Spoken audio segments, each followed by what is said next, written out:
Gospodin Milivojević, dobar dan i dobrodošli u logistički specijal magazina BizLife. Dobar dan i bolje vas našao.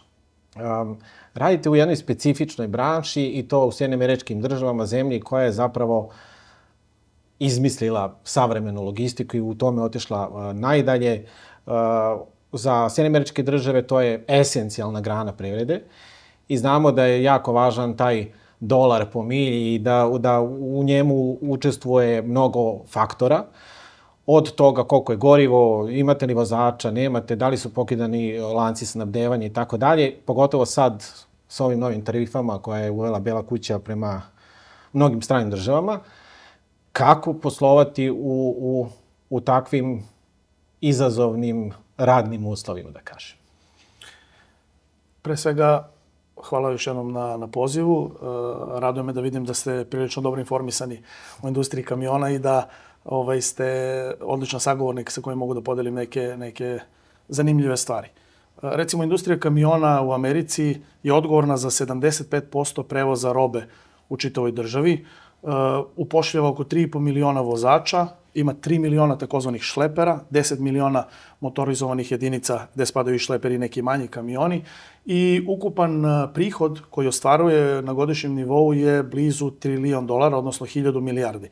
Kad bi se to uporedilo sa nekim državama na svetu, najrazvijenijim državama na svetu, američka industrija bi bila na 19. mestu, odmah ispod Saudijske Arabije, a iznad Švajcarske. Srpski lobi koji već unazad nekoliko decenija posluje u toj industriji, je sebe pozicionirao kao jedan od centralnih community-a koji se bave tim poslom, a kasnije nastankom interneta i daljom distribucijom i razvojem interneta početkom 2000. godina su i u Srbiji krenuli da se otvaraju različiti strateški centri koji se bave pružanjem usluga industriji kamiona u Americi. Što se tiče konkretnih izazova, njih ima puno. Jedan od akutnih izazova koji se dešava već posljednjih nekoliko decenija, možda čak i duže, je nestašica vozača. I to je problem koji će postojati i u narednih 5 do 10 godina, makar tako kažu predikcije.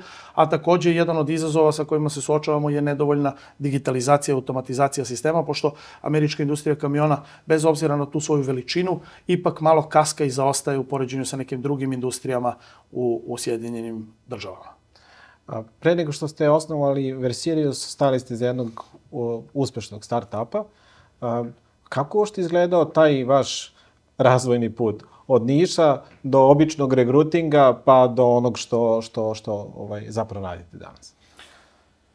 Kad sam krenuo da se bolje informišem o industriji kamiona, brzo sam došao do tih informacija da je jedan od osnovnih izazova, malo pre smo spomenuli, nestašica vozača. Ja sam želeo da probam da adresiram taj problem odmah na početku svoje karijere. Tako je nastao Find CDL Jobs, prva recruiting kompanija koju sam osnovao i koja je u narednih par godina uspela da zabeleži značajne rezultate. Pa smo tako recimo zaposlili preko 6000 vozača u američkim trucking kompanijama. Razgranali smo mrežu naših klijenata na preko 300 kompanija sa kojima i dan danas sarađujemo. I onda kad smo rešili i adresirali tu temu, videli smo da možemo da probamo da rešavamo i neke druge teme i neke druge podsegmente u okviru industrije kamiona. Pa je tako nastao Versirius pre 4 godine i u okviru Versiriusa mi pružamo različite usluge i trudimo se pokrivamo faktički čitavu lepezu i sve potencijalne probleme sa kojima jedna trucking kompanija može da se suoči. Planovi za budućnost su svakako ti da želimo da se više orijentišemo na izgradnju softvera i da postanemo software first kompanija i u skladu sa tim uveliko radimo na nekoliko različitih softverskih rešenja i kreiramo svoju široku lepezu softverskih proizvoda koje želimo da ponudimo američkom tržištu na prvo mesto, možda kasnije na globalnom nivou i nekim ostalim tržištima.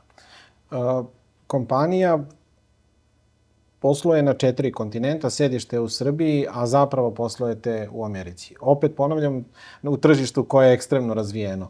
Kako iskočiti sa nekom prednošću na tako razvijenom tržištu? Versirius danas broji preko 250 zaposlenih u 6 država na 4 kontinenta.